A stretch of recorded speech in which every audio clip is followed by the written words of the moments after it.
श्रम संस्कृति पार्टीका अध्यक्ष हर्क साम्पाङको भूमिका धार्मिक तनाव बढेको बेला रचनात्मक देखिएन भन्ने सम्बन्धमा केही कुरा बोलेका थियौ। बोल्न त सीके राउतका बारेमा पनि हामीले बोलेका थियौं, तर चर्चा हर्ककै बारेमा बढी भयो।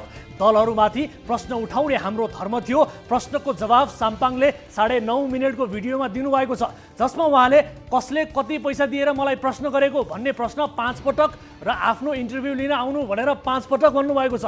यसबारे अलिकति पछि चर्चा गर्छु। सुरुमा समयले नै पछाडी पारेर किनारमा पुर्याइसकेका काङ्ग्रेसीहरूले बीपी कोइरालाका पुत्र शशाङ्क कोइरालालाई कसरी फकाई भिरबाट गुल्ट्याउने योजना तयार पारिरहेका छन् भन्ने विषयमा छोटो चर्चा गरौँ।